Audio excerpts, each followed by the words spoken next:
Shamil Shamozzle. This is Screen Watching. My name's Dan Barrett. I'm joined by Laverne to my Shirley. It's Simon Foster.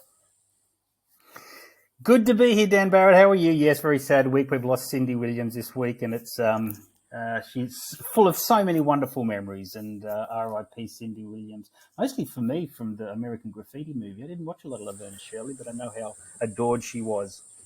Yeah, I don't think I've seen a lot of Laverne and Shirley in my life. I mean, I've certainly seen some, so it's not like I'm a stranger to the world of Laverne and Shirley. But look, certainly not necessarily. I haven't seen as many hours of that as I have Happy Days. And in fact, this week I've watched at least 4 to 5 hours of Happy Days. Why did you stumble across Happy Days again? What's the pull there? I don't really want to explain too much about my life. You know, what goes on to us stays on to us, Simon. But rest assured that I did watch most of the second half of season 2 just a few days ago. Oh, okay. See, I thought you were having a bit of a... Because you raised Ted McGinley last week, and regular listeners know we adore Ted McGinley here, the man who killed off television. And yeah. So I thought you were having a Ted McGinley moment, but he wasn't there season 2. Look, truth be told, that was on my mind when I came across the trove of Happy Days. And I was actually... Because I've seen a lot of the early years of Happy Days a lot. I've seen a bit of the middle era. So Happy Days goes through a few incarnations along the way. So you got the very early incarnation, which is before it's in front of the live studio audience. Okay, and it looks and feels a lot more like American Graffiti. Now, that's my preferred Happy Days. So when I watched season 2, I was very much in my sweet spot. The last episode I watched of it had Richie... It was very much... I was trying to think of like the movie reference I want to make here, and it's just dropped out of my mind entirely. Basically, his family's got off to... somewhere. I think they went to see like a musical or something. He stayed at home. He's faked an illness, okay, because him and the boys, Potsy and Ralph, they're going to come over and watch a explicit movie that Richie's got his hands on. I know that episode. Yes, of course. Anyway, then he he goes downstairs and finds there's a robber in the house.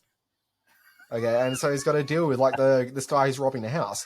Okay, anyway, obviously at the very end of the day, Fonzie, who was going to come and deliver a pizza to Richie, who was actually a little bit unwell, much like I am myself right now, he ends up knocking on the door, and Richie's like, there's a robber in here, and then Fonzie saves the day because that's Fonzie would save the day. And you are unwell.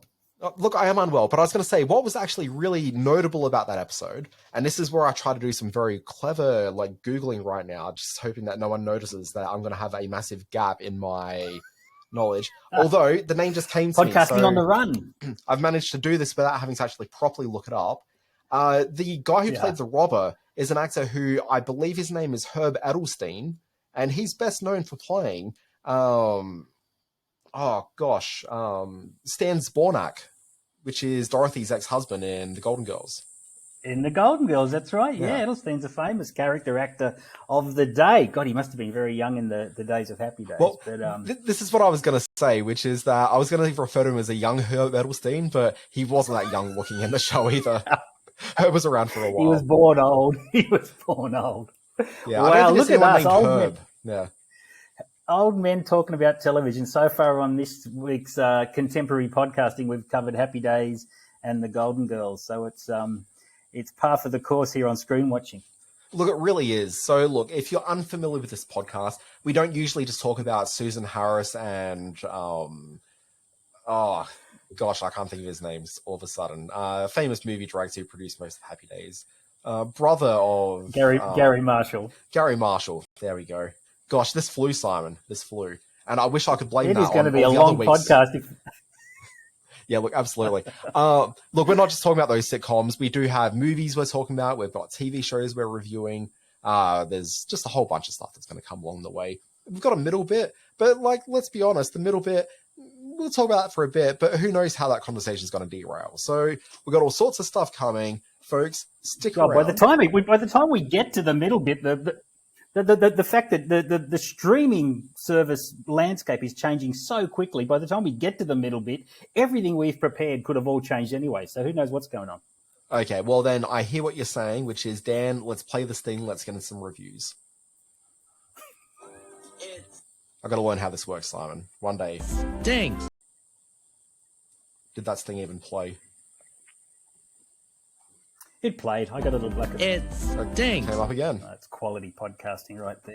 Are we putting this one forward for the Webby Awards? I mean, It should be a Webby Awards episode. I don't think we'll need to. I think that the Webby Awards will just recognize the greatness of this episode. Strength to strength is the way the cream floats to the surface. Yeah, absolutely. Anyway, Simon, it's totally right. Reviews. I probably got to go first because I've got 3 this week versus your 2. Is that correct? Why don't you kick off first? Yeah, let you go first. What do you think we should talk about first? Like, throw me in. I want you to start. Let's play a little bit of catch up. You want to start with 3 Pines?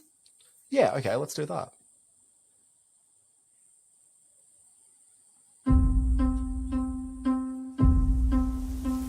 You look for good, even in the worst of humanity, don't you? And sometimes I find it, too.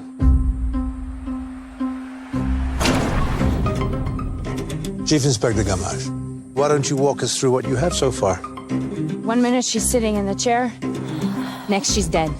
And no one saw anything suspicious. Not a thing. She wasn't the easiest person to get along with. She was a little critical. She seemed a little cold. I think they all hated her, every single one of them. 3 Pines is a sanctuary, but this place has bad energy. Each one represents a missing indigenous girl. Pain always finds the surface, one way or another. Okay, Simon, 3 Pines. Are you across this program at all? I saw a couple of bus ads when it premiered on Prime a couple of weeks ago, but I really don't know anything about it. Great cast just from the trailer there. And it certainly got me intrigued, but no, not on my radar. Yeah, so look, this is the show. It's got a couple of weeks on it. It's just that it debuted while we were, like, essentially in hiatus period, or we'd pre-recorded about 35 podcasts and we're dropping it out through December and January. So I didn't really have an opportunity to talk about 3 Pines during that, but it's a shame because it's one of these really great shows that are currently running that it's very traditional stage television to a certain degree, but there's a bit of a contemporary flavor to it, and it's just an all-round classy production that I want to just give a bit more of a spotlight to, especially on a week like this, where, let's be honest, there's not really a lot of big titles around that are necessarily worth talking about. So look, 3 Pines, let me do the blurb. There's a man investigates murders in 3 Pines. He sees things that others do not, the light between the cracks, the mythic and the mundane, and discovers long-buried secrets and faces a few of his own ghosts. So, translating that from the Amazon Prime Video French English, basically this is a detective show, stars Alfred Molina. He is Chief Inspector Armand Gamache. Basically, he's a guy that's got a few skeletons in his closet and some demons he's working through, but in a very sort of staid, reserved kind of a way. Like, you know, he's not losing it at any point. He's regularly seeing a very specific bird that keeps on appearing in his visions, I guess. Like, he dreams and sees the bird. Sometimes his mind wanders a bit and he sees this bird. But this bird kind of regularly plays a role, and he starts to get an understanding why as the 8-episode first season unravels. But basically, in the very first episode, you've got him in Quebec, and there's all these protests that are taking place, and it's from the families of missing Indigenous girls who the police just aren't interested in solving their crimes at all. This resonated with me after having just watched the same story effectively in Alaska Daily, the TV show which has debuted in Australia recently on Disney+, but it's an ABC series that's been around for a couple of months in the US now. Very similar plots, but while that's based on some real-life crimes, this is very much just, ripped from the headlines sort of business. But anyway, he's a sympathetic person, so he sees all these protesters outside Police HQ, and so he gets involved a little bit in one of the families that are concerned their daughter has gone missing, but hasn't been investigated properly by the police. So the police are a bit pissed at him, and as a result, he keeps on being sent to investigate some murder mysteries taking place around this 3 Pines area, which is not too far away from where this indigenous girl had gone missing. So this is a show with two plots. So very much one plot that runs through all 8 episodes is this one missing girl, and then in every episode he's solving a murder of the week case. What's a bit interesting about the structure of this show is, as I said, 8 episodes, but it's really like 4 murder of the week mysteries, because what they do is they split that murder of the week mystery across 2 episodes. So you watch the first episode, get halfway through, and within the first 3 minutes of every mystery, you've already worked out who the killer is. this is not a show that necessarily hides it particularly well. So you really are going through 2 episodes to get to something you've sussed out like 30 seconds into the first one. But even so, it's all done with so much style, and just the vibe of it is so warm and inviting. It feels very much like every British murder show that we've seen from the last like 15 years. Like this may as well be that show where the Murder in Paradise, that may as well be one of the 45 other shows where they're in a small quaint town where there's a murder every week. It very much falls into that sort of milieu. But stars Alfred Molina. It's a bunch of French Canadians. It's very polite. It's just very genial, while also bloodthirsty at the same time. It looks interesting because it's got, as you say, is it a full Canadian production? I didn't get an idea of that from you, or is it an American network taking some work up north? Oh, well, I mean, it's Amazon, so... Oh, it's Amazon? Okay, yeah, so it's international. The international behemoth. But yeah, it's all set around Quebec. It's all very much... It's of Quebec. Tantu Cardinal, I noticed in there, who's a terrific Canadian character actress. She's had a lot of work over the years, so it's got a good cast. I don't know whether it was just the setting, the snow on the ground and all the big layered clothing, but does it have a Scandi feel to it? The fact that it's the murder of young women, that sort of we're in Scandi territory here. Look, we are, but the thing to keep in mind with Scandi noir as a genre is that so much of the Scandi noir genre took it from that sort of very British murder mystery sort of storyline anyway. They just kind of added a whole lot more snow to it.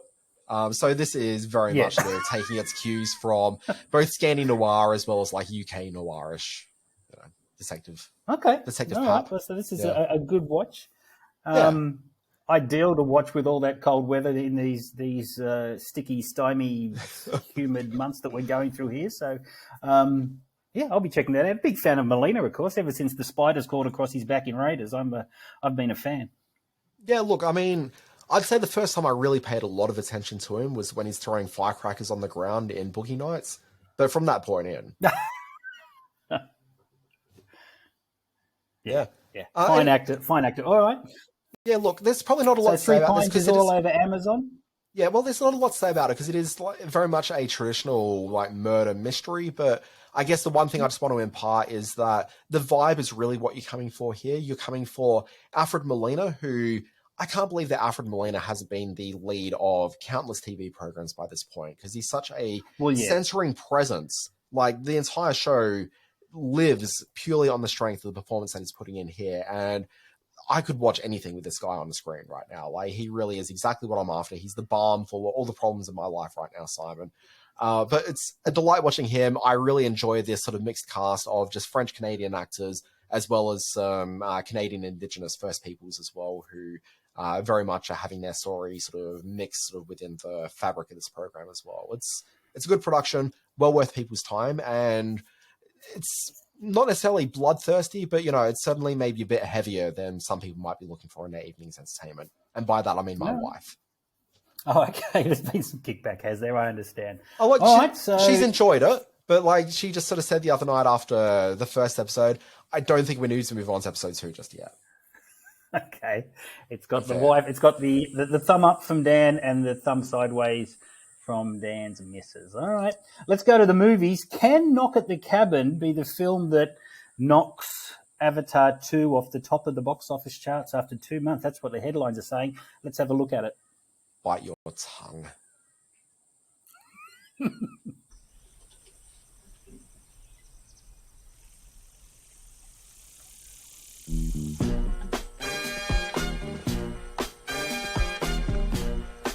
Are we gonna sing along? Yes, of course! I wanna put on my boogie shoes. Yeah, the boogie shoes. I wanna put on my boogie shoes. The boogie with you.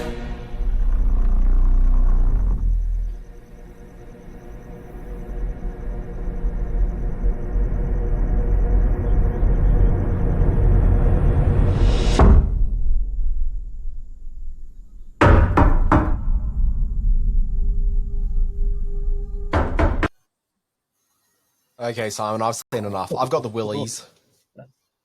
Yeah, you do get a bit of a fright in this film. This is, as you saw in the clip there, for those watching this on our Spotify, YouTube channels, it's the latest film from M. Night Shyamalan.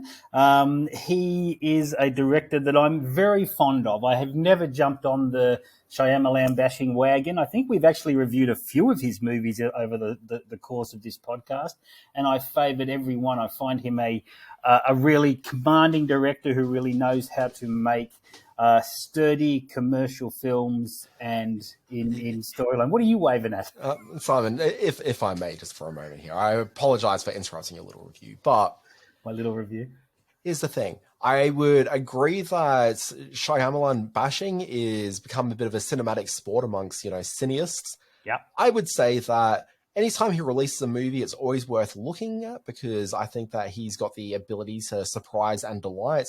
Yes. But I find it deeply offensive you suggesting the idea that you've got along with all of his movies because, quite frankly, there's been some pretty stinky films within the Shyamalan filmography. But also, I'd want it no other way. But Simon, please continue with your review. Fair enough. You're not alone in that opinion. So I'll brush past it.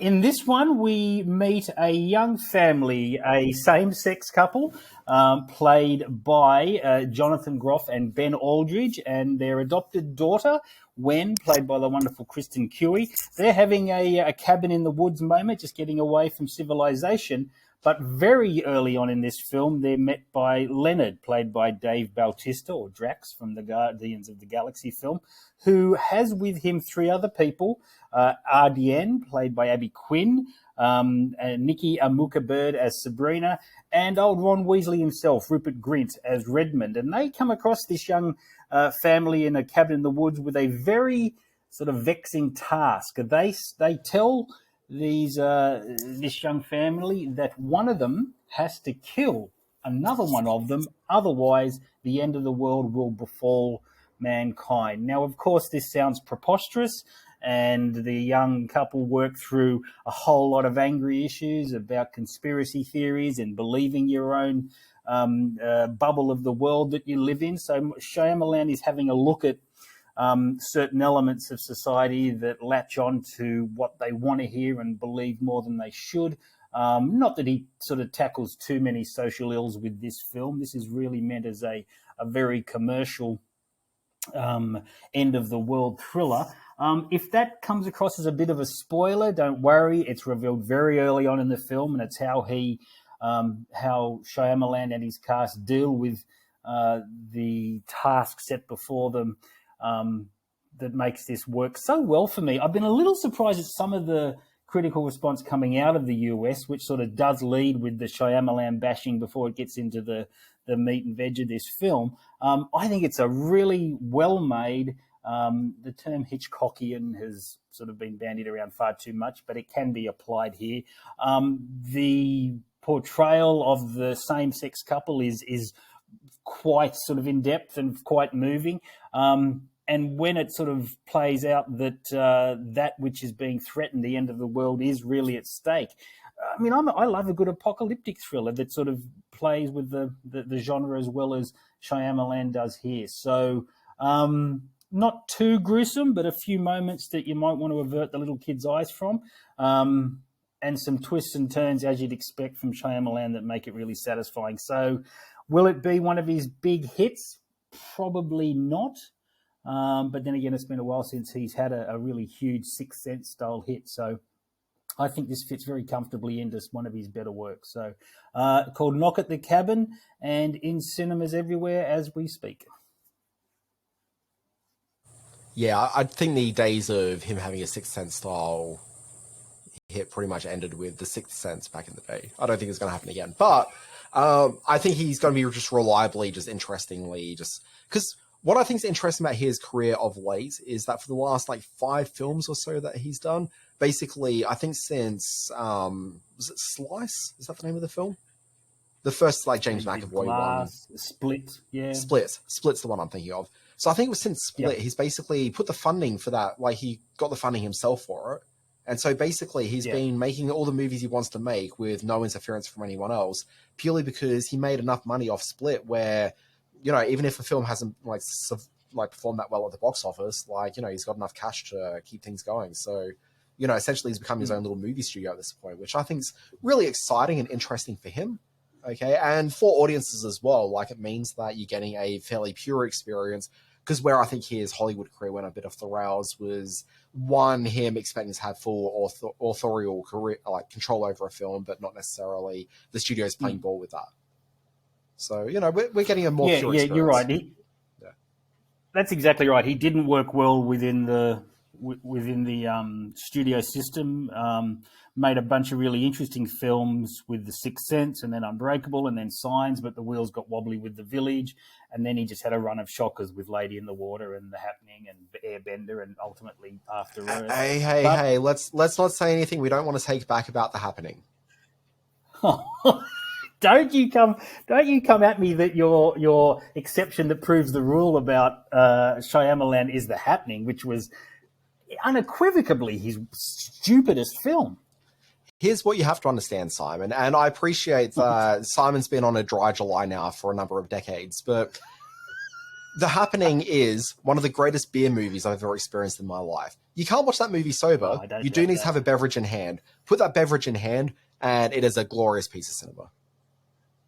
They didn't make it sober, that's for sure. So why watch it sober? You're absolutely right. It's from The Visit onwards that he's made some really interesting films, with Split, with his last film, Old, and now with Knock at the Cabin. You're right. I think him wrestling back control of what he wants to do with his films certainly can show up his shortcomings. And while the whole Shyamalan twist ending has been his thing for a while, that's not really played out in Knock at the Cabin. This is the one where you get a fairly sort of straightforward story that sort of unfolds in a logical way more than any other film that he's done. So, and I can appreciate that. And it really is beautifully directed. He knows how to, a lot of it is set within this cabin.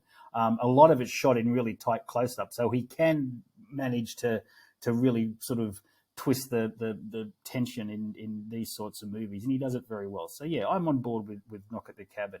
Shyamalan is back, but did he ever really go away? Yes. He did. All right, you're going to have a look at a new series called Cunk on Earth. Wow. Look, I am. And at this point, I'd just like to apologize if the sound of the washing machine not too far away from the recording studio is being picked up by the microphone. I apologize. I can't stop it.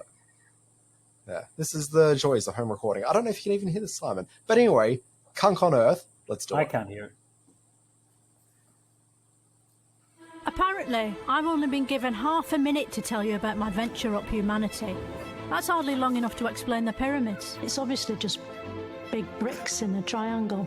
I'll be asking questions. What was the Soviet Union? And go to every corner of a globe without corners. Do we know if China has a roof? So join me, Philomena Cunk. This is Cunk on Earth! Watch on BBC iPlayer. How was that quick enough for you? Okay, Simon, I don't even know how to review this as a program. Look, I guess maybe the way I would approach Cunk on Earth is maybe I'll do the one thing that I hate when I talk about TV shows, where I talk about them being Wikipedia of the show. Okay, and it's basically just, you know, episode after episode is telling you chapters from Wikipedia. But let me tell you about the history of Philomena Cunk. So, well, let's talk about the history of Philomena Cunk as viewed through the eyes of young Dan Barrett, because Philomena Cunk has been part of my life now for almost 20 years. And it's amazing to me that this week, as she is now appearing on Netflix globally, suddenly get all these people across like different territories around the world, particularly the US, who are like, have you seen this Cunk program? And it's like, well, yes, we've been watching Cunk on screen for like almost 20 years now. So back in the day, Simon, in the good old days of the early internets, there's a gentleman named Charlie Brooker. You may have, you know, come across his works around the place. He was able to do a series for BBC4 called Screen Wipe. Well, I'm trying to pick a year here. I'm going to say it's about 2004, 2005 he started doing it. And basically, Screen Wipe was basically him just talking about making TV shows. Like, what's good on TV, what's bad, talking to showrunners and creators and getting some input about stuff, and in a very sort of acerbically sort of amusing way. Anyway, Screen Wipe ended up giving away to Newswipe, where he started approaching screen culture, but also through the framework of just TV news. And so every week he'd look at the news and within this, and I think this is where Philomena Cunk first appeared, but she may have been a feature in Screen Wipe. And so that's why I kind of think it's getting more so this 20-year period, but it might be more like a 15-year period. And I'm going to cough it right now because I've got this sort of sickness going. He's having his Richie Cunningham moment. This is our podcast version of Richie Cunningham. Exactly. I'm just waiting for Potsy to turn up. And Rough Yeah, Mouth. here I am. Yeah. We've got some pornography to watch in a short while. Oh, Good God, gosh. he's having a good cough. Yeah. I really am. But anyway, Newspipe comes along, and one of the men on the street sort of interstitials on this. Sorry, Simon.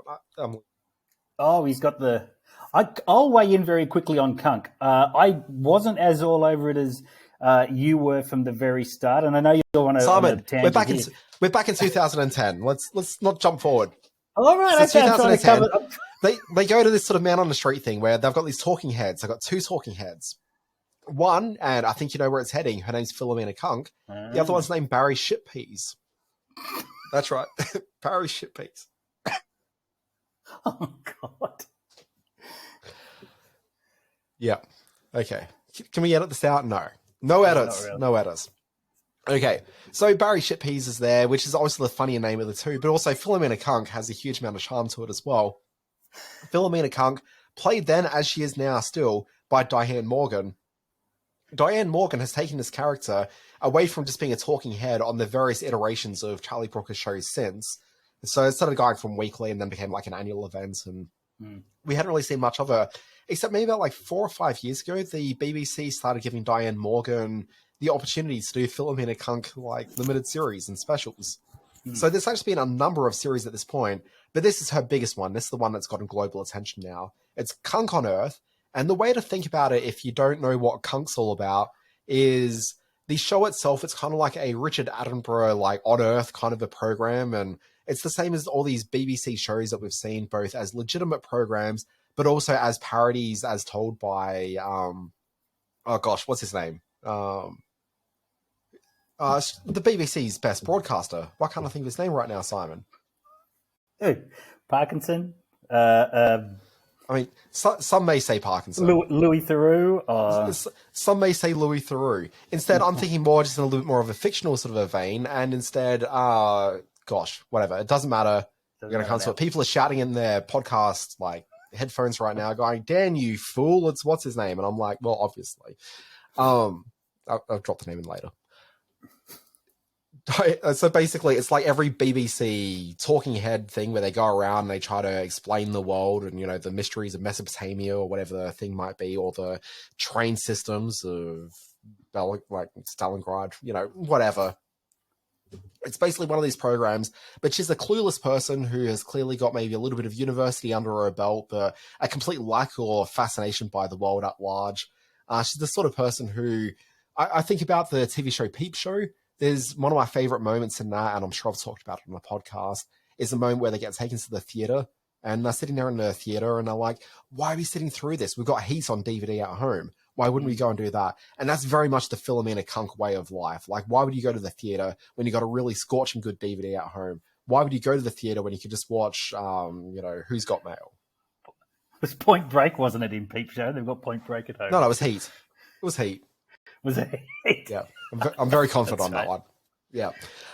Yeah. So anyway, she's sort of a very clueless person who's got no interest in the world. Now, Simon, I think this is your first Cunk experience. How was it? Tell me about it. And do we need to cuddle afterwards? Yeah, probably not my first. I certainly know Diane Morgan, and I know her her comedic stylings from past viewings. But in one big chunk like this, where she takes on academia and looks at mankind and the history of civilization and religion, and I found it. I think she is so funny.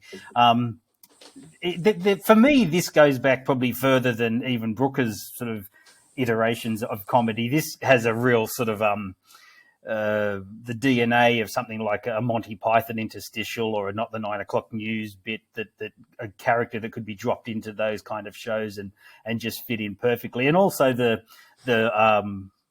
interviewee who's caught off guard by the silly questioning and the stupid questioning and the assumptions of the interviewer, Philomena Cunk, is also very much Ali G. So there's elements of that in there. So while this has a real tradition in British TV comedy, I think she's such a unique talent and so funny in some of the stuff that she says. And we heard a little bit of there in the trailer when she says, "I've got a minute and a half," which is hardly long enough to explain the pyramids. I just find that one of the funniest things. And there's so many throwaway lines like that in the film. And be warned, the first episode ends with her saying, "In episode 2, we'll finally decide which is the best book, the Bible or the Quran." That is... I just laughed and laughed. So this is very much for fans of British humour and very dry British humour. It's a must-watch. It's very, very funny. Look, it's exceptionally dry. For our American listeners, and I know we've got a couple of them, really the comparison point is the silly interviews you'd see on The Daily Show. But on The Daily Show, there was always kind of the half awareness that the people are sort of, joking around, where Philomena Cunk, Diane Morgan is so committed to the performance, the dryness of Philomena Cunk. It is incredible. Yes. When she asked the historical expert or the religious expert on history, which book do you think is right, the Bible or the Quran? And he goes, the Quran. And she goes, "Oh, that's controversial." Oh, God, I laugh so much. Anyway, I'm going to start quoting it going forward. Well, that was kind of my concern with even trying to talk about this program, because what do you do other than just start quoting the program? There's no way you can even review this program. It is a review, there's an inability to review this program any possible way other than saying that, as you said, if you appreciate the dry humor, give it a gander. There's no finer TV program right now than this. Speaking of humor, we shouldn't be reviewing our next film, Jennifer Lopez in Shotgun Wedding. Just because a movie's been released, Simon, doesn't mean it needs to be reviewed. Just a thought. I know, but there's so little out there to review, and I'm a J-Lo completist. Strands in your eyes, they color them one. I've been looking forward to this moment ever since baby Tommy was cut out of my abdomen. Cheers, everybody! Emeralds from mountains, frost from the sky, never revealing their depth. It's time. To the pool! Now! There were pirates, and they took everybody hostage. Where is the butter of the bride? Robert, they're calling you. Thanks a lot, Carol. Simon, before we proceed with your review, can I just point out, I try to be a responsible parent, and in my household, there's a poster up on the wall for a little film called Out of Sight, and regularly my child, because this is the phase of life she's in, she points at things and wants me to tell her about them. So she regularly points at the Out of Sight poster, and I tell her about the George Clooney, Jennifer Lopez movie and the sexy scene in the booth, and I tell her all about that. And then I'm stuck with this thing where I don't know how to have the conversation with her, how to sit her down and say, that is the only Jennifer Lopez film you should ever watch. But Simon, please go ahead with your review. Well, you've got to let her discover Anaconda by herself. That's something that she'll go into phase into. And of course, the rom-com period, films like Made in Manhattan and Second Act, she'll certainly discover at a certain age of her life. But you should never, ever let her watch Shotgun Wedding. Now, Shotgun Wedding got a lot of attention because the part that is played by Josh Duhamel in this film was to be one knife-wielding psychopath, Armie Hammer. Excuse me, now I've got the cough. And he left the production when the controversy hit. And I think it was just, let's move ahead as quickly as possible on this and get it out of the way, because that's what it feels like.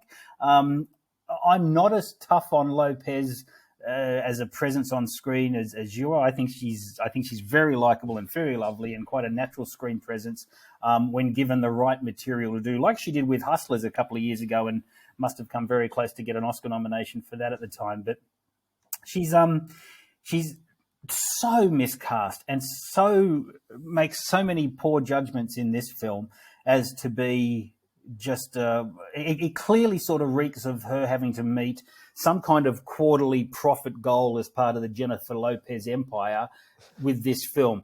first quarter, we get a movie into the marketplace. Second quarter, we'll release some perfume. Third quarter, we'll get some swimwear out there, something like that. And that's what it feels like. This feels very much part of the Jennifer Lopez brand, just a comfortable, no risk, romantic action comedy set on a resort to get the eyeballs on Jennifer moving forward and to strike up a deal with Amazon. Having said all that, and it's completely disposable, if you want to turn this on a sweaty Sunday afternoon when there's nothing else on television, or you manage to have a bit of time between cricket games, then this might be worth watching.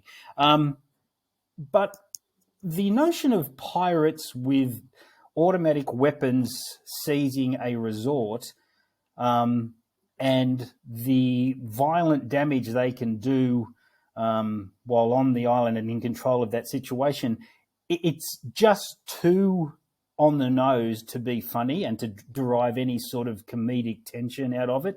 At their very best, these sort of movies can be Romancing the Stone, or they can be... A couple of years ago, Sandra Bullock had a kind of thing like this with The Lost City, but there's no chemistry between Josh and Jennifer.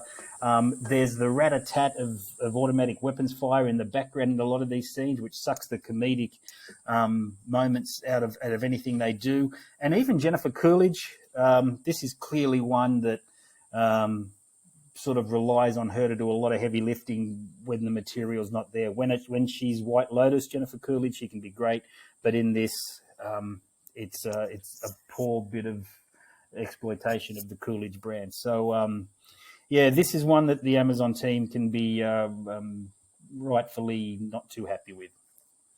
Yeah. Okay, Simon, let's move on. Paris, 13th District.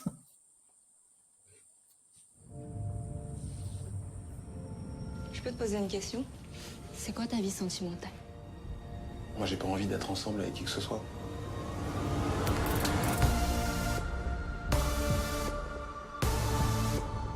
Pourquoi vous êtes parti alors? Pour m'installer à Paris.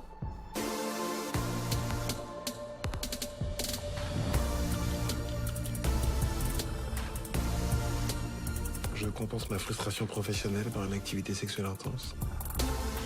Cool. Tu peux mettre ta web. Okay, Simon, Paris 13th District. This is a feature film. Didn't really get much of a release here in Australia. It just kind of went straight to being dumped on some streaming services around the place.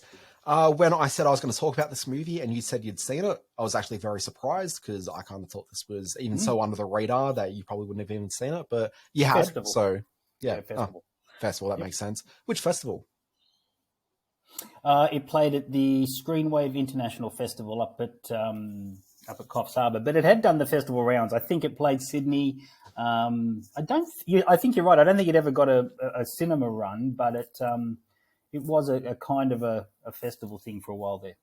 Yeah. So the reason it's sort of across my radar is that it's essentially a sort of anthology-ish kind of a movie that's based on 3 anthology comic books that I'm a big fan of. So there's a cartoonist named Adrian Tamine, who I'm a really big, fan of.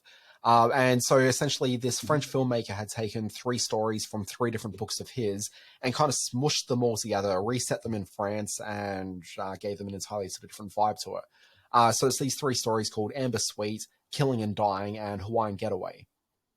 Now, I was kind of curious because I'm like, well, this seems like a weird project because, one, Adrian Tamine is a very American comic book artist, okay, with stories that come very much from New York or Middle America. Like, it seemed weird transplanting them through to Paris. So how's this even going to look? And I feel like it works magnificently. Like, I was deeply invested in this. It's got this, and you could hear it from the music that was sort of pumping through that trailer. It's got this really sort of sharp, strong energy that runs through this. It's got these really sort of fairly youthful, vibrant performances coming through from 3 actors who I'll admit I don't really know. So Lucy Zhang, Makita Samba, Nomi Merlant, and Jenny Beth. I don't know if you're familiar with any of the 4. Certainly Nomi Merlant. She was one half of the Portrait of a Lady on Fire film a couple of years ago. In fact, Celine Sciamma, who was one of the co-script writers of this film, did that film. So, and Naomi Millant is on screen at the moment as Kate Blanchett's personal assistant in Tar. So yes, I certainly know Naomi, and she was my real draw to this because I'm a huge fan of her. But I didn't know the other one. I think Lucy Zhang is a terrific presence in this as well. Yeah, cool. I mean, Naomi, like, you could tell just sort of seeing her in this, like, you know, she's going to pop, and like, I knew that I would see her again. Like, there was no, surprise about that. Also, we should probably say the director of this is a guy named Jacques Audiard. Yep. The storyline is basically, as I said, it's very sort of anthology-like. You've got a young woman who's a phone service professional, like she works in call centers. She's got an apartment that's not too far away from her grandmother, who's sick in hospital. She's not that keen on going to visit her. In fact, there's one point where she brings in a potential housemate, and one of the offers that's sort of put on the table is, "I'll cut $50 off." Well, it wasn't bucks, you know, it's French. But you know, I'll trim some money off your weekly sort of rent if you go and pretend to be me and talk to my grandmother, who, you know, she's got some mental decline, so she wouldn't be able to tell the difference anyway. So like that's kind of where she's at in her life. There's a guy that ends up coming to like live in the spare room, and he's a teacher who has, you know, sort of greater sort of academic intent to sort of go forward. He is someone who's looking for really high impact sexual experiences with women who, once he gets tired of them, basically he wants to discard them pretty quickly, as this young woman Emily sort of finds out when, you know, they've got a bit of hot and heavy 2 weeks when he moves into the apartment, and then basically sort of cuts off all interest. But then you've got this other storyline that's taking place with a woman who has started going to university as a older age student. She's in her early 30s. And suddenly she finds a whole bunch of people in the university lecturers sort of tittering away and sort of giggling at her because they're passing around the phone, and there's a very strong resemblance she has to a very well-known cam girl who's named Amber Sweet. And so her academic sort of intent is basically just shot at that point. She doesn't really feel comfortable being on the university campus anymore. So she goes back to her previous career as a real estate agent. Anyway, when she goes back to her previous real estate career, the guy that she's working with happens to be the guy that was living in the apartment with the woman, because he's needed to change careers slightly in life to be able to afford life. And so the two of them kind of have a bit of a romance that sort of starts up. So really disparate sort of storylines taking place. They don't necessarily really connect together seamlessly, but at the same time, like, there's enough of the vibe of, you can say that there's a shared concept that this character who's kind of appearing through all three of these storylines is the same character and is informed by the other storylines that sort of matches through. So, Simon, did you enjoy this film? Like, I really got a lot out of it, but how did you feel? Yeah, you know, I re-watched it when it popped up in our running sheet, and I thought, oh, that's an unusual choice for Dan. And I didn't know it was a comic book, a graphic novel at all. So, and I mean, most people had absolutely no idea that. Yeah, I had no idea that it was originally New York set. And so much that I love about this film, that the black and white photography is superb. Every time I see a beautifully shot black and white film, I just think that every movie should be in black and white, because it makes, it gives this film it sort of sucks a little bit of the Parisian vibe out of it, so it makes it a more universal experience being in black and white. And I think that's why I reacted to the characters so wonderfully. The three main characters, without the although including the sex cam operator Amber Sweet at the end, they all come to this movie with sort of clear paths that they want to go down in their lives, but that is all disrupted for them. Naomi Millant's character wants to go to, finish off her law degree, but she's thrust back into the world of sort of small operations real estate, and he wants to be someone important, but he takes over this real estate gig, and she gets sacked from the job that she thought she'd have forever. It's about these young people at turning points in their life and how they cope with it.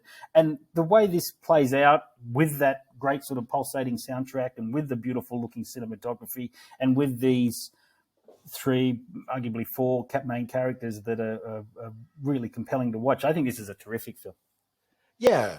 So it really reminded me of the sort of film that I would have probably gone and seen back at the Dendy when I was, student in my early to mid-20s. Like, it's the sort of film which I think is, people would probably consider it a bit of a minor film, and that's probably fair. But at the same time, I think that if it's a film that I think will connect with a lot of viewers that are inclined to want to check out a film like this to begin with. Yeah. And as such, will stick with them for years and years to come. So, and this is probably just the fact that it's another French film that's also in black and white.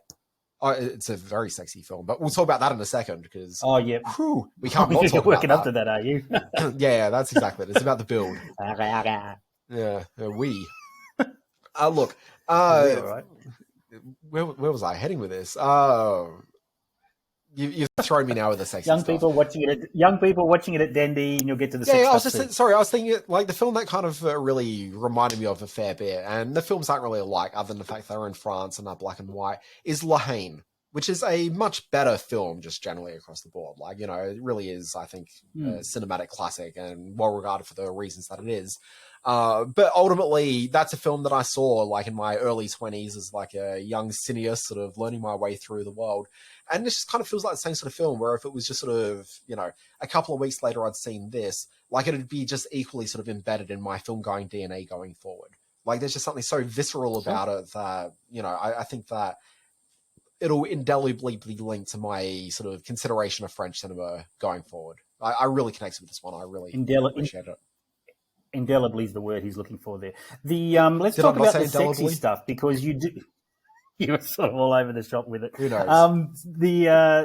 We get to see the the 4 main stars in all their unclothed glory. Let's say this has some very confronting sex scenes. Was that adapted from the adult graphic novel? Is that what was in there as too? Are they? I'm now just trying to think. Possibly. I don't mean, that's sort of thing that you'd find in a comic, though. Like, it's never really that confronting when you see nudity in the way that you sort of see it in an actual film. But yeah, like the actors in this are very naked quite frequently throughout the film, and fairly graphically so in some regards. Not like hugely graphically so. I think there's a certain amount of modesty that is maintained by all the actors in it. But in a very French way. It's a French way. They're being French. It's very French. So, maybe just be careful who you're watching. Shout out to our French. Shout out to our French listeners. Shout out to our French listeners, but also our progressively open-minded listeners as well. Sure. Them too. You've got a couple of them, I'm sure. All right, so that brings us to the end of our review segment. Good one. That went well. Yeah. What's up next? Shambolic. Simon, I think we need to move on to the middle segment, where I was going to talk to you about the news this week that Australia is going to be imposing some local content restrictions on yes. And we discussed this prior to the podcast recording. You'll always be watching newsletter was just a hotbed of shifting and changing streaming news coming from all over the world. Most prominent amongst it earlier this week was the federal government giving notice to the international streamers that if you want our funding support, you've got to make content that reflects Australian life. And I put that in bunny ears because Australian life has so many definitions. So I'm going to turn over the middle bit to you a little bit to put this into some kind of perspective. And if it will be the industry defining development for the local production sector that maybe we need. So where do you want to kick this off? Well, I mean, part of the phrase that you used in there is the thing that kind of really sort of throws me on this overall story, is that you talked about it as if they want some funding support. That's not the case at all. The Australian government's basically saying if you want to keep operating this country, you need to spend money in our country. Okay, and I don't know, I feel a bit funny about this when I look at a media industry that's been based off the idea of, in Australia, think about like TV and radio, all these companies that broadcast TV on TV networks, all the radio companies, they all had to pay like large amounts of money to be able to buy the broadcast license to be able to keep doing it, and then needs to pay license fees going forward. So, I mean, for example, from a radio standpoint, like I remember Nova ended up buying into like the Brisbane market and paid off the top of my head, and this is getting close to like 15 years ago or something now, like $150 million to be able to get even the radio license, and then they had to start paying their license fees on top of that going forward. So like, it's never been cheap to be able to enter the Australian market. But the reason why these companies kept paying money and then also adhering to various restrictions on what they had to do as broadcasters. So if you're a TV broadcaster, traditionally you've had to broadcast so many hours each year of C classified programming for the kids, P classified programming for the young kids, Australian content for Australians broadly. Okay, you had to meet certain quotas in order to be able to meet your license obligations. But what we have here is these international streamers that are broadcasting, well, that are streaming into Australia, but they're not actually using like publicly owned architecture. Like, well, I say architecture because I probably mean more infrastructure. So talking about like the broadcast signals, okay? Because the thing with the broadcast signals is that, yes, Channel 10 can be broadcasting to an audience of 3 people apparently, okay? But if the government decided they could sell that spectrum that's being broadcast, that's being used now by Channel 10, and instead like telecommunications companies could use it to improve their services. Like there's all sorts of things you can do beyond just being a TV network. And so these broadcasters should be paying their license fees because they really are using a public utility that could be bringing in significant money from other quarters, other technological sort of uses. So they've had to pay these fees in order for that. But now we're asking these streamers to do it for no reason beyond the fact that we just kind of want them to spend money in our countries. And so I feel a bit uncomfortable about that sort of broadly. But even sort of moving past that, and you do think there are other industries where people are required to meet sort of certain ethical obligations in order to be able to keep, you know, their operations afloat. So like, think about that, like, you know, whatever, I will accept that. Like, that's all fine. But I guess sort of where I am maybe sort of a little bit sort of put off by the approach to this is on 2 fronts. One, you've got these big international companies, largely sort of tech giants like Amazon and Netflix, and all these companies have proven over the years that they're more than willing to sort of hide the amount of money they're actually getting in terms of revenue through various sort of shell organizations and by manipulating the tax system as it works. Like, you know, it's not illegal largely what they're doing. So, you know, I'm not necessarily saying they're doing the wrong thing, but essentially what we're saying is that if we're going to be setting a quota saying that 20% of the revenue that you're making, and that's the number that's being sort of bandied about, that's not locked in, but they're saying 20% maybe. Okay, if you're saying 20% of revenue, like how are we to say that Netflix are actually fairly representing what their revenue is in Australia? Because in the last couple of years, they've paid next to nothing. Okay, ultimately, they paid, I don't have the figure in front of me here, or maybe I actually do. Netflix, where are we here? Yeah, so in 2021, their publicly reported tax filings showed a revenue of just $30 million. Okay, so if we're talking about 20% of $30 million, that's not very much money at all. Okay, so, you know, that's a concern. What are they actually really reporting? Because I would imagine that none of these streamers are necessarily going to open up their doors saying, oh, well, we've been successful in not having to pay tax in Australia of like a major sort of dollar figure previously, but now that you want us to meet like Australian content quota like obligations, we'll be more than willing to pay $400 million in tax so that there's now a fair representation for this 20%. Like, it doesn't seem like we're actually going to end up ever getting bang for buck out of that. So if they're talking about it being from revenue, and we should say we don't actually know what dollar figures they're going to come up with yet, because that hasn't been negotiated yet with the streaming services and the government. Like, that part of it hasn't happened. So you've got that happening. But my other concern is that when we think about Australian content, what are we actually really after here? When we're after, when we're talking about Netflix, when we want Netflix to spend money in Australia, are we after them to spend money in Australia on Australian content because we want to provide jobs to people working in the local industry? Or are we doing it because like there's a cultural imperative to do it? We want to maintain Australian stories being told. We want to make sure that, and like an Australian story doesn't have to be a story that's set in the outback or, you know, some Indigenous woman who's, you know, with like her culture. Like there's all sorts of approach you can have to an Australian story that isn't just immediately what you think of as being an Australian story as seen through the funding of like a lot of Australian films over the years. Like that's not necessarily what we're talking about. We're just talking about stories where you can tell that it's of Australia and it's representative of Australian people in some form. It could be a suburban story about a family. It could be a story that's set in the outback. It could be a story set in like metropolitan Sydney about like a gambling addict.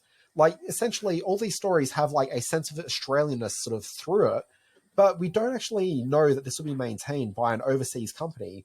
Because if you think about where Australia is coming from as country. Effectively, our culture is not hugely dissimilar to the UK. It's not hugely dissimilar to the US. And so our stories aren't wildly different. As such, I don't think there's actually a large hunger on an international level for Australian stories outside of Australia. So it's actually not really to the benefit of Netflix to spend the same amount of money they would on an Australian production as they would a US production, where they'd get the same bang for buck, if not bigger. And so this is kind of where I have trouble with it all. Yeah, this is a, and this could be a million middle bits moving forward, but yeah, building this into what the mainstreamers have to make here in this country, you could look at something. Does the very setting of a film make it Australian? If you put it on the harbour, but make it an NCIS harbour patrol kind of show, is that sufficiently as to be Australian? seen by NCIS Sydney soon? Well, exactly, yeah. Or by filming a show on the Gold Coast, but it's about a group of teen mermaids. Does that make it an Australian film? It doesn't have to have this cultural relevance. It doesn't have to be Indigenous or inner city or, drug culture or all those sort of elements. And it's such a vast and potentially confusing definition of what an Australian production looks like or is, that they could bicker about this for years. Yeah, look, I got a lot of angry emails and tweets about my post about this earlier in the week, talking about the fact that it's not a great sort of system set up for the cultural reason. But all of them got back saying, well, it's not really about culture, it's about jobs. And it's not. Like, frankly, if you're a producer, I get that you want to be able to drive revenue and be able to get some productions up. Like, that's cool. But there does need to be a cultural element to this. So, to my mind, good policy would be to ensure that the ABC, the SBS, and the various government screen funding bodies are better resourced and funded, rather than expecting that the funding comes from these overseas giants. Because while I think that Netflix has absolutely the capability of coming in and producing a really good Australian TV program, to my mind, I don't really want an international company coming in telling our stories for us. I want the stories to come from Australian people through Australian organisations and through Australian funding to make sure that we actually do have an integrity in the stories. Because one, it means that the stories will be authentic, but then two, it means that our stories will actually be supported going forward if they want to make follow-up series of it. Think about what happened last year, Simon, when we saw Pax of the Rafters debut on Amazon Prime Video. Yes, that's a Australian story with an Australian family at the centre. Where's season 2 for that program? It just doesn't really exist. There's actually no imperative for them to continue that story going. And that sort of show is built with the idea of continuing the story of this family on. But they saw the metrics weren't there, and so for them, they didn't really see value in the story that was being told. They saw it as a really good media release to say, oh, we've got Pax of the Rafters, which hopefully might drive a few subscriptions. Okay, but that's as far as their interest in Australian culture goes. Where can they get that quick bang for buck and then move on to the next thing? Okay, and that's fine. And I'm not decrying Amazon for this at all, but ultimately we just need to have a bit of protectionism in place ourselves. And I look today to Canada, who's going through a very similar thing right now. They're currently drafting a bill, which I think is called Bill C-23 or something. I don't have it in front of me. But basically they're crafting this bill, which is them going through the same process that we are right now, which is how do we make sure that there's this, local content being created and protected. And what they're talking about is possibly the establishment of a Canadian media fund, which is doing largely what I'm talking about, ABC, SBS and government funding bodies, but making sure that these overseas streamers are contributing money to a fund which allows us to tell our own stories. And maybe Netflix wants to buy those stories from wherever that fund is and turn those into TV shows or something. Maybe there's some sort of business mechanism we can put in place there. But ultimately, the creation and commission of these stories needs to start happening locally. And it doesn't matter if Netflix is coming by hiring a couple of local people to commission stories for them. Ultimately, their bosses are still overseas and they still need to justify their commissioning decisions overseas, which is why you see Heartbreak High getting up, but you're probably not necessarily seeing a story which is a non-IP driven story set from an Australian high school. That SBS show a few years ago, The Teacher or A Teacher, whatever it was called, that wouldn't get up, okay? But Heartbreak High can because it's got that pre-existing IP. There's things that you can get from an overseas company you just can't get locally. I just want to... The perspective that I guess I can bring to this is from a film sector point of view, and we're talking about all this and local content and Australian cultural content and all that sort of stuff in the same year that Elvis is deemed an Australian film because of the vast production sector resources that it used. Yeah. Now isn't Netflix offering that level of work for local cast and crew for the streaming platform? I use Netflix as an example, in much the same way that Fox used our sector for Elvis or Peter Rabbit or Wolverine, or all those big films that are shot here in Australia that get to wear the Australian tag. Well, I mean, think about one of Australia's greatest TV programs, like a show that nobody looks at that and says, hey, look, there's a show that represents Australia better than this called La Brea from NBC in the US, which is all shot in Melbourne. It's a local production, but it's overseas creative. It's for an overseas network. But, it provides Australian jobs. Like, is that necessarily the goal? And part of, I guess, what I'm concerned about is that they're not really even establishing what the reasoning for this is. Like, you've got our Prime Minister on a lake turn talking about the need for Australian stories being told, but no one's really talking about, like, the actual business versus the cultural imperative. Like, that doesn't seem to be existing as part of the Australian conversation. That really frustrates me. And I guess maybe what I'll leave with is there's a show that was on Paramount Plus that I'm sure I reviewed on this very podcast, like, maybe about a year ago, called Spreadsheet. Now, Simon, I don't know if you've ever watched Spreadsheet, but basically it is a series that stars... gosh, I can't think of her name. She's the lady, Katrina Parkinson, if I've got the name right. She's the female lead from the IT Crowd. Yeah, I remember that. Yeah, and she kept a spreadsheet of her lovers and all that. Yeah, I do. I remember the show you reviewed. Yeah. So, yeah, she's a woman who keeps a spreadsheet of her lovers, and she's going on a bit of a sex rampage this year, and she's going to, boost her numbers. Catherine Parkinson. Catherine Parkinson, that's right. So the series, it's shot in Melbourne. Okay, but when you watch the program, this was one of my big criticisms of the program when it launched, is that I'm watching it and I didn't know where I was. Like, it's a British woman who's walking around Melbourne and hanging around, like, the Melbourne markets and all sorts of stuff. But, like, there was actually no discussion about where they were, what they were interacting with, like, who she was. Like, it was just such a... I didn't buy the cough. It was just such an absence of Australia within this Australian production. And is that ultimately what we're aiming for here? I just don't get it. Okay. All right. Well, contentious middle bit.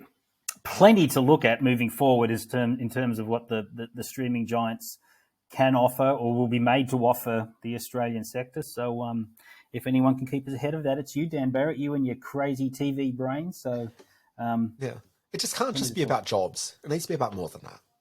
Okay. All right, we'll see moving forward. Reach out to us on our Facebook page or on our Twitter page if you want to argue with Dan Barrett.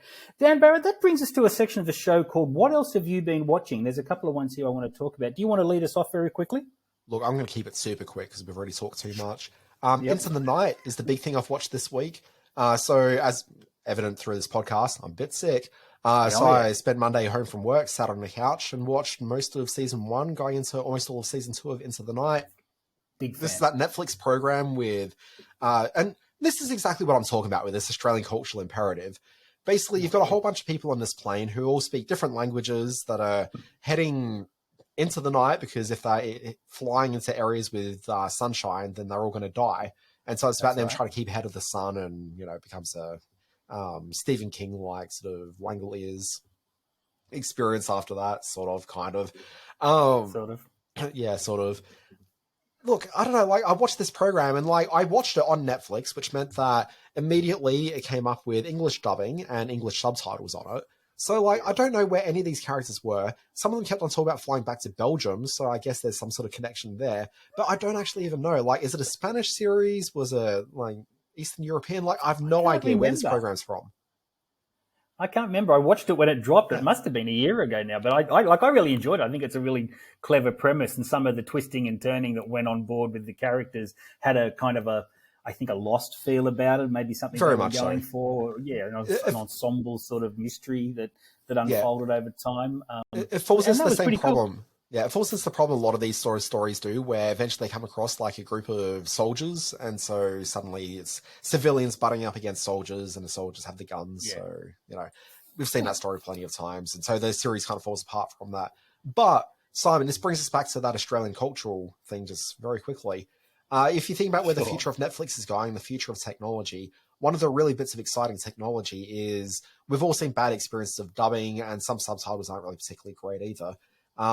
AI, voice and face manipulation is reaching a point where it's going to be fairly cheap for them to be able to, instead of hiring people for the dubbing and hiring people for subtitles, essentially you just run the AI algorithm, okay, and effectively you provide local language voices, but it syncs up with their lips entirely, so it looks as though they're natively all English speakers.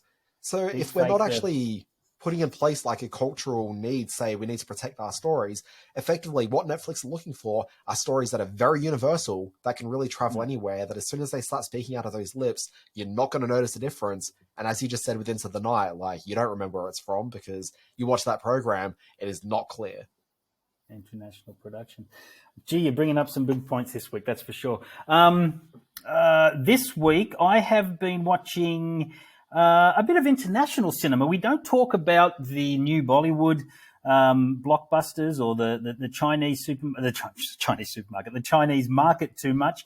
But at the moment, a film called Pathan out of India, which stars Shah Rukh Khan and Deepika Padukone, and a Chinese film called The Wandering Earth 2, which is this epic science fiction film. They are absolutely dominating the international box office. Pathan in particular has taken an enormous amount of money, and The Wandering Earth 2, a sequel to the original Wandering Earth, which is on Netflix, if you want to have a look at what the Chinese special effects industry can pull off, has already taken upwards of $500 million. The Chinese Lunar New Year movie-going period saw people return to cinemas in droves, and Pathan in the Indian cinemas, Bollywood had been going through a really tough time lately. They hadn't had a big hit in a long time, and this is Shah Rukh Khan's return to cinema screens, and it has proved to be an absolutely epic box office behemoth. So, and Japan as well. Japan is now officially the third biggest international market in the world, and they've had a couple of huge anime releases as part of their movie-going January. So they're all in cinemas as we speak, as we record this. So if you can get along and see something from an international marketplace, do so. Okay, Simon, this week in history, what's going on? In history. All right, I got some good ones for you this week. February 4, 1979, one of the US TV's first one-and-done cancellations. The CBS sitcom Co-Ed Fever aired its premiered episode and then got cancelled. Now, it was a rip-off of which college campus hit movie of that period? Like, I presume we're talking Animal House. We are talking Animal House, of course, yes. It came and went very, very quickly. February 6, 1981, ahead of its premiere on this day, this Paul Newman film drew fierce protest for its depiction of black and Latino gangs in 1970s New York City. Now, this is a film that's kind of disappeared a bit. Nobody really speaks of this when they talk of Paul Newman's finest work. I think it's a great film. Do you know which one it was? February 6, 1981. Zero idea.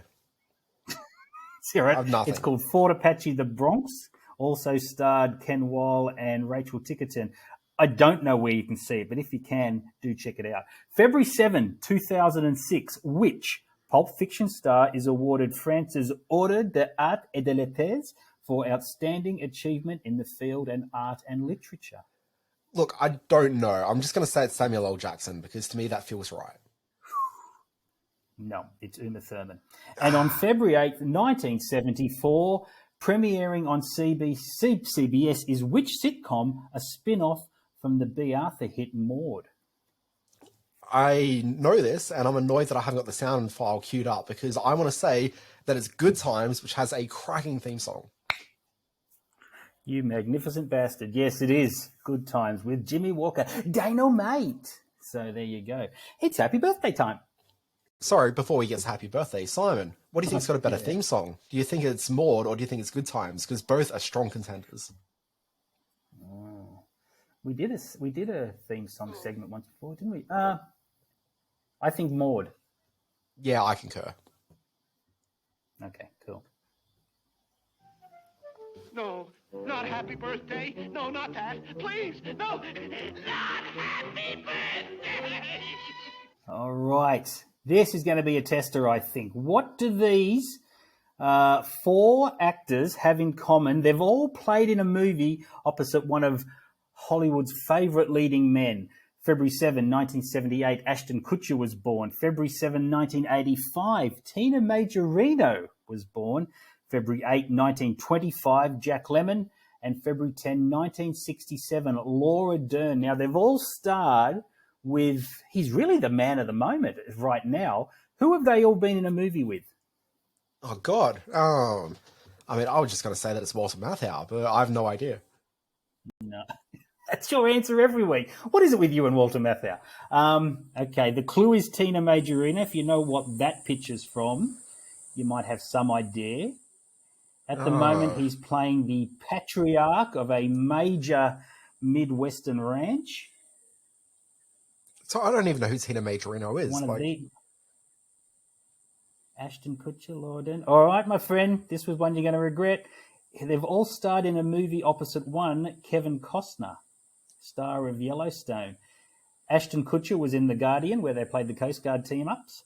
Tina Majorino was the little girl from Waterworld. Jack Lemmon was opposite Kevin Costner in JFK. And Laura Dern starred with Costner and Clint Eastwood in A Perfect World.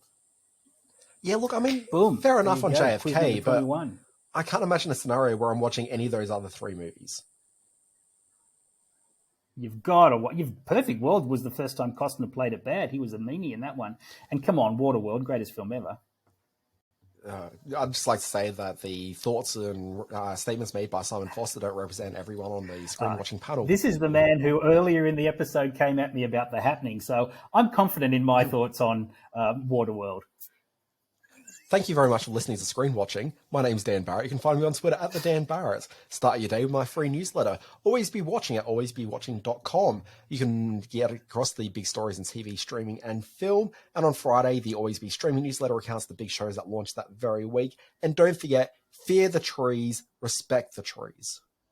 I'm on the Twitter at Simon R. Foster1. You can read my words over at screen-space.net. Visit the Screen Watching Facebook page at Screen Watching Podcast, the Screen Watching YouTube channel, where I'll be putting some new stuff up this week, I promise, and on the Twitter at screen_watching. You know, Waterworld, for all its derision, for people who've really come at it, is the best movie to watch on a hot summer's day. It cools you down like you wouldn't believe. And I've actually got the... what do they call it? It's like a 3-hour version of it where a fan has put all the bits back in that were cut out, and it's just wonderful. I believe that's the Stockholm Syndrome cut. All right, that's another Screen Watching. We're done. I mean, after all that Waterworld talk, I could not be gladder. Look, I will say this. I went to Universal Studios in Singapore. I saw the Waterworld live show. Wow. Didn't understand it, but, you know, it was fine for what it was. Okay. Sure. Then I followed the advice of my comrades who were there with me in Singapore and watched Waterworld. I made about 20 minutes in, and boy, it was a struggle from that point in. Boy, you're doing it tough. It's the second best version of Mad Max 2 ever made. You understand that. It's just a straight rip-off of Mad Max 2. But Costner, amazing stuff. Look, I love Costner. Love him. We love Costner. All right. Yeah, but man, he's made some choices. Folks, this has been Screen Watching. We'll be back next week with what I presume will be less Waterworld talk. Fingers crossed. No, I can't promise that at all.